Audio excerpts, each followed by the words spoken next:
ఇక యాదాద్రి భువనగిరి జిల్లా వార్తలు చూస్తే యాదాద్రి లక్ష్మీ నరసింహస్వామి ఆలయం భక్తులతో కిటకిటలాడింది. నూతన సంవత్సర వేడుకల సందర్భంగా పెద్ద ఎత్తున భక్తులు యాదాద్రి ఆలయానికి చేరుకుని స్వామివారిని దర్శించుకున్నారు. వేకువజాము నుంచే క్యూలైన్లన్నీ కూడా మనకు సందడిగా కనపడ్డాయి. ప్రసాద విక్రయ కేంద్రాలు అదేవిధంగా ఆలయ పరిసరాలను కూడా భక్తులతో సందడిగా మారడం జరిగింది. నూతన సంవత్సర వేడుకలు అక్కడ జరుపుకునేందుకు పెద్ద ఎత్తున భక్తులు రావడంతో ఆలయం అంతా కూడా కిక్కిరిసిపోయింది. ఈ నేపథ్యంలోనే ప్రత్యేకమైనటువంటి ఏర్పాటు చేశారు. ప్రసాద విక్రయాలతో పాటు ఇతర ఏర్పాట్లు కూడా చేయడంతో భక్తులు ఎలాంటి అసౌకర్యానికి గురికాకుండా సౌకర్యవంతంగా స్వామివారి దర్శనం చేసుకుని వెనుదిరగడం జరిగింది.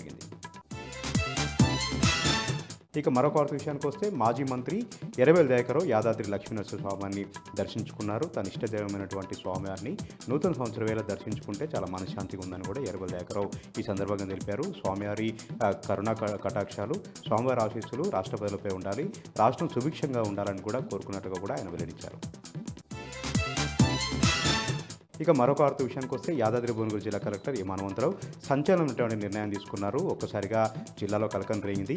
16 మంది ఉపాధ్యాయులను డిస్మిస్ చేస్తూ ఆయన చర్యలు తీసుకున్నారు. గత కొంతకాలంగా విధుల పట్ల నిర్లక్ష్యం వహిస్తూ విధులకు హాజరు కాకుండా గైర్హాజరు అవుతున్నటువంటి నేపథ్యంలో వారందరికీ కూడా నోటీసులు జారీ చేశారు.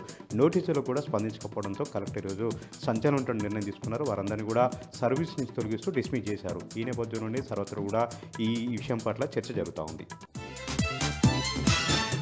ఇక మరొక విషయానికి వస్తే సూర్యాపేట జిల్లా కేంద్రంలో మాజీ మంత్రి సూర్యాపేట ఎమ్మెల్యే జగదీష్ రెడ్డి క్యాంప్ కార్యాలయంలో నూతన సంవత్సర వేడుకలు అంగరంగ వైభవంగా జరిగాయి. పెద్ద ఎత్తున నియోజకవర్గ ప్రజలతో పాటు జిల్లా ప్రజలందరూ కూడా సూర్యాపేట క్యాంప్ కార్యాలయం చేరుకుని జగదీష్ రెడ్డికి శుభాకాంక్షలు తెలిపారు. ఈ సందర్భంగా జగదీష్ రెడ్డి కేక్ కట్ చేసి రాష్ట్ర ప్రజలకు, జిల్లా ప్రజలకు నూతన సంవత్సర శుభాకాంక్షలు తెలపడం జరిగింది.